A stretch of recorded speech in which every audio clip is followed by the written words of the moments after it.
మొన్న అప్డేట్ వీడియోలో చాలా క్లియర్గా చెప్పాను. మాస్క్ మ్యాన్ అసలు మామూలుగా మాట్లాడలేదు. జడ్జెస్కి చాలా షాక్ ఇచ్చేస్తున్నాడు. అసలు చూస్తుంటేనే జడ్జెస్ 100 మాట్లాడుతుంటే మనోడు ఒక్క మాట మాట్లాడేసేసరికి జడ్జెస్ అసలు అది వాళ్ళు కౌంటర్ పంచిస్తుంటే మళ్ళీ మనోడు తిరిగి కౌంటర్ పంచిస్తున్నాడు.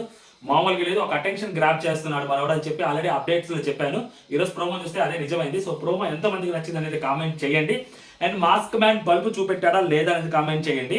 ఇప్పుడు ఒక్కొక్కరు ఒక్కొక్కలాగా ఆలోచిస్తుంటారు అబ్బా. ఇప్పుడు అతన్ని చాలా మంది చూసాను ఆ బిగ్ బాస్ కింద కామెంట్స్ లో, మనోడు ఓవర్ యాక్షన్ చేస్తున్నాడు. కొంతమంది అబ్బాయి ఇతను కానీ బిగ్ బాస్ హౌస్ లోకి వస్తే అద్దరిపోద్దని ఇంకొంతమంది కామెంట్స్ చేస్తున్నారు. ఇప్పుడు ఒక్కొక్కరు ఎవరైతే అగ్ని పరీక్ష షోలో ఉన్నారో వాళ్ళు ఒక్కొక్కలాగా ఆలోచిస్తారు కదా. ఒక్కొక్కలాగా ఎలాగా, ఒకరు వాళ్ళ దీనగాదని చెప్పుకుంటే మనకి ఏమైనా సెలెక్ట్ చేస్తారేమో, మన బాధలు చెప్పుకుంటే సెలెక్ట్ చేస్తారేమో, కొంచెం మనం ఓవర్ యాక్షన్ చేస్తే మనం సెలెక్ట్ చేస్తారేమో, కొంచెం క్రింజ్ చేస్తే మనం సెలెక్ట్ చేస్తారేమో అనుకునే వాళ్ళు ఉంటారు. ఇంకొంతమంది ఎలా ఆలోచిస్తారంటే, ఇప్పుడు మనం ఇక్కడ ఉన్న జడ్జెస్ని మనకి ఛాన్స్ ఇస్తారా ఇవ్వరా అనేది పక్కన పెట్టి వాళ్ళని ఎదిరించి మాట్లాడినా లేదా వాళ్ళ కౌంటర్స్ ఇస్తూ మాట్లాడితే లోపలికి వెళ్తే వీళ్ళు ఇక్కడ ఉన్న జడ్జెస్ అంటే వీళ్ళు కూడా సెలబ్రిటీసే కదా. వీళ్ళు సెలబ్రిటీస్ని జడ్జెస్ పొజిషన్లో ఉంటేనే వీళ్ళు ఇంత లెవెల్ ఎదిరిస్తున్నాడు. లోపలికి వెళ్తే ఖచ్చితంగా సెలబ్రిటీస్ని వీడు గట్టిగా ఎదిరిస్తాడు. వీళ్ళు మరీ సెలబ్రిటీస్ వెనక సొమ్మ కార్చుకుంటారో, లేకుంటే గులాం చేసుకుంటారో, లేకుంటే వాళ్ళ షాడోలో అయితే ఉండడు ఖచ్చితంగా అని బిగ్ బాస్ టీం అనుకుంటుందేమోనని మనం అనుకొని కూడా మొన్న వాళ్ళని కౌంటర్ చేసే విధంగా పక్క ప్రీ ప్లాన్ తోనే వస్తారు. బిగ్ బాస్ హౌస్ లోకి వెళ్ళే కంటెస్టెంట్స్ అవ్వచ్చు, లేదా అగ్ని పరీక్షకు వచ్చిన కంటెస్టెంట్స్ అవ్వచ్చు, లేదా బిగ్ బాస్ టీమ్ అవ్వచ్చు, అక్కడ కూర్చున్న జడ్జెస్ అవ్వచ్చు, అందరూ ఒక ప్రీ ప్లాన్ తో ఉంటారు. వాళ్ళ మైండ్ సెట్ క్లియర్ గా ఉంటది. సో దాన్ని బట్టి వాళ్ళు ముందుకెళ్తూ ఉంటారు. సో మన మాస్క్ మ్యాన్ హృదయ్ కూడా మోస్ట్లీ నాకు అంతే అనిపించింది. వీళ్ళని ఎదిరిస్తే నేను లోపల సెలబ్రిటీస్ ని ఎదిరిస్తాను అని బిగ్ బాస్ టీం అనుకుంటది, నాకు ఛాన్స్ ఇస్తుంది. సో వీళ్ళని ఎంతలా ఎదిరిద్దాము అది అనుకోవచ్చు. అండ్ వీళ్ళ ముగ్గురే కాదు కదా, సో వీళ్ళ వెనక బిగ్ బాస్ టీం ఉంటుంది. మేబీ బిగ్ బాస్ టీంకి మనం నచ్చాలి, వీళ్ళకే కాదు అన్న థాట్ కూడా తనలో ఉండొచ్చు. లేకుంటే జడ్జెస్కి అంతంత పెద్ద పెద్ద కౌంటర్లు ఇవ్వాల్సిన అవసరం లేదు. మామూలుగా ఆ స్టేజ్లో ఉన్న వాళ్ళు కొంతమంది భయపడతారు, కొంతమంది తక్కువగా మాట్లాడతారు. మాటకి మాట సమాధానం చెప్పే వాళ్ళు చాలా తక్కువ మంది ఉంటారు. ఎందుకు ఈ ప్రోమో బాగా నచ్చింది.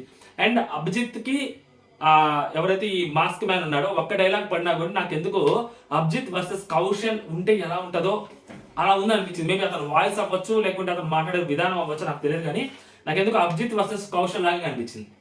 సీరియస్గా అలాగే అనిపించింది. మీకు అనిపించిందో తెలియదు కానీ. సో మనోడికి మామూలుగా కాదు, బల్బు చూపెట్టలేదు. ఆ బల్బు నచ్చింది. అది ఉండాలి బిగ్ బాస్ హౌస్లో. ఆ గట్టిగా మాట్లాడే విధానం ఉండాలి. అప్పుడే చూడడానికి ఇంట్రెస్ట్ వస్తుంది.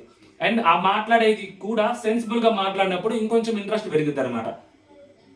లేదంటే ఏదో మాట్లాడుతున్నాము ఈ మటన్ కొట్టు మస్తాను మేక పులైంది సో ఇలాంటివి కాదు.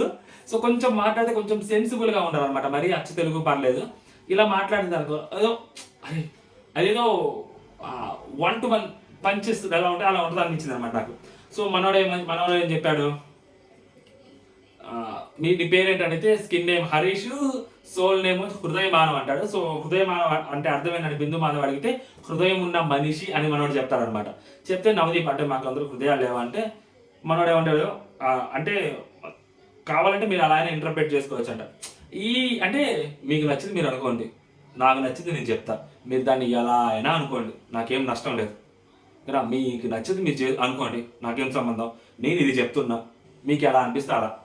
అంటే నేను ఇలాగే ఉంటా, నేను ఇదే చెప్పా, నేను నా గురించి మాట్లాడా. మీరు దాన్ని నెగిటివ్గా తీసుకుంటారా, పాజిటివ్గా తీసుకుంటారా, మిమ్మల్ని మీరు తిట్టుకుంటారా, నాకేం సంబంధం, నాకేం పోయేది లేదు.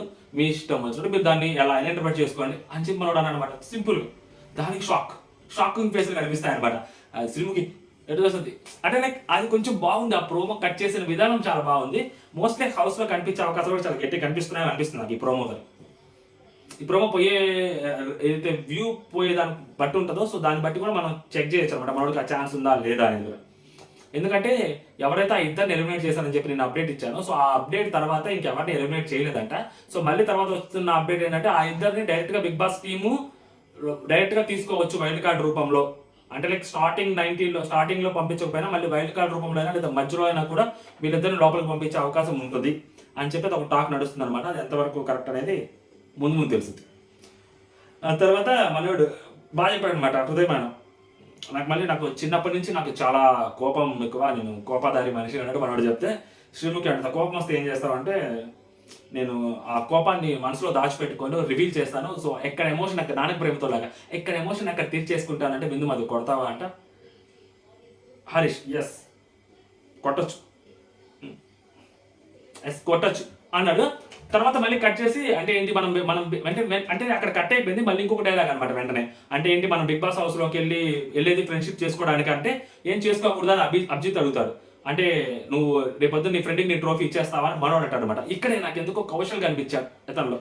ఉన్నాడు కదా కౌశల్ నాకు ఫ్రెండ్స్ అవ్వద్దు ఎవ్వరొద్దు, నాకు బిగ్ బాస్ ట్రోఫీ కావాలి, నేను బిగ్ బాస్ ట్రోఫీ కోసం వచ్చాను, నేను ఫ్రెండ్షిప్ చేసుకోవడానికి రాలేదు ఇక్కడ, ఒకళ్ళ ఫ్రెండ్స్ అయితే నేను ఆ ట్రోఫీ నువ్వు ఇచ్చేస్తావా అని ఫ్రెండ్కి ఇవ్వవు కదా. సో ఇలాంటి డైలాగ్స్ అని నేను సెకండ్ సీజన్లో చాలా గట్టిగా విన్నాను అనమాట. నాకు ఎందుకు అది బాగా మైండ్లో ఉండిపోయి నాకు ఎందుకో కౌశల్ కనిపించాడు.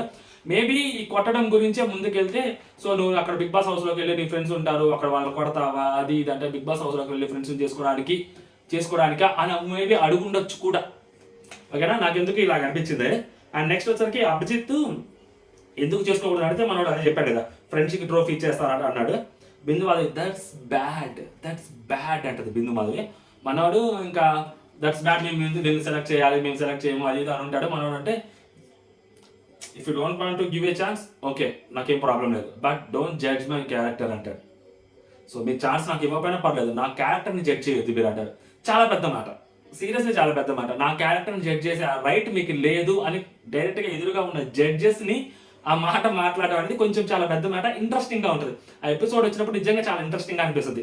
తర్వాత మేబీ ఇంత బ్యాక్గ్రౌండ్ మ్యూజిక్ లేకుండా చూస్తాం కాబట్టి అది ఇంకా ఇంట్రెస్టింగ్గా అనిపిస్తుందా అనేది చూడాలి. దానికి మనోడు నవదీప్ ఇక్కడ మేము ఉన్నదే జడ్జ్ చేయడానికి, సో జడ్జ్ చేసి తీరాలి అంటే మనోడు వెంటనే సో మిమ్మల్ని జడ్జ్ చేయడానికి అంటే లైక్ 5 నిమిషాల్లో ఎవరి క్యారెక్టర్ని జడ్జ్ చేయలేరు, అలా చేస్తే నిజంగా దేవుళ్ళు అయిపోతారంటే ఎస్ ఆ బిందు మాది మేము దేవుణ్ణి కాదంటారు, అలా అయితే మీరు చేయలేరు అంటాడు మనోడు. సో ఇక్కడ గట్టిగా జడ్జెస్కి కౌంటర్స్ ఇచ్చే పనిలో పట్టుకున్నారు. అది కూడా మీరు ఆలోచించండి, జడ్జెస్కి కౌంటర్లు ఇవ్వాలి అన్న ఆవేశంలో ఏది పడితే అది మాట్లాడే వాళ్ళు చాలా మంది ఉంటారు, ఎలా పడితే అలా మాట్లాడే వాళ్ళు చాలా మంది ఉంటారు. బట్ ఇతను ఇది ఎడిటెడ్ ప్రోమో అయినా కట్ చేసి ప్రోమో పెట్టినా పంచెస్ కౌంటర్స్ చాలా సెన్సిబుల్గా ఇచ్చాడేమో అని అనిపించింది. బలుపు కనిపిస్తుంది ఓకేనా, ఆ మాటల్లో బలుపు కనిపిస్తుంది, బాడీ లాంగ్వేజ్లో బలుపు కనిపిస్తుంది.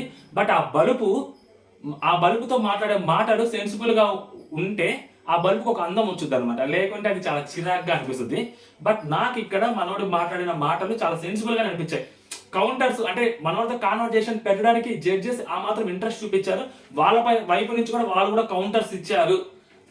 నెక్స్ట్ 1 by 1 అంటే ఇటు నుంచి ఒక కౌంటర్ అటు నుంచి ఒక కౌంటర్ పడుతుంది అంటే సో మనోడితో కాన్వర్జేషన్ ఎక్కువ చేయడానికి వాళ్ళు ఇంట్రెస్ట్ చూపించారంటే అక్కడే మనోడు సక్సెస్ అయ్యాడేమో అని నాకు అనిపించింది అదంతా.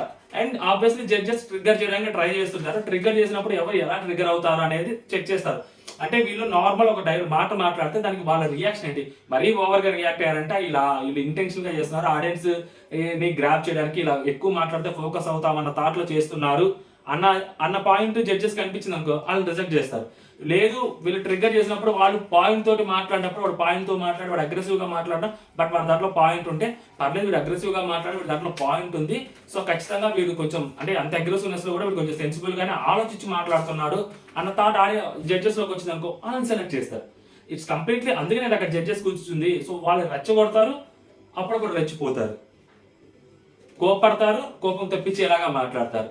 సో ఎందుకంటే ఎదుటి వాళ్ళ రియాక్షన్ ఏంటంటే ఒక సిచ్యువేషన్లో ఒక కంటెస్టెంట్ని కానీ లేకుంటే అక్కడ ఉన్న కంటెస్టెంట్ని పెట్టినప్పుడు ఆ కంటెస్టెంట్ ఎలా రియాక్ట్ అవుతాడు అనే దాని మీద జడ్జెస్ డెసిషన్ తీసుకుంటారు. లోపలికి వెళ్ళినప్పుడు సెలబ్రిటీస్తో పోటీ పడాలి, సెలబ్రిటీస్ వర్సెస్ వీళ్ళు ఉండాలి, ఫ్రెండ్షిప్ చేసుకున్నట్టు. But most of the time celebrities versus వీళ్ళు ఉండాలి అన్నప్పుడు సో వీళ్ళు అసలు ఎలా బిహేవ్ చేస్తారు, వీళ్ళు అంటే లోపల కంటెస్టెంట్స్ సెలబ్రిటీస్ అన్నప్పుడు వాళ్ళకి ఒక ఫ్యాన్ బేస్ ఉంటుంది.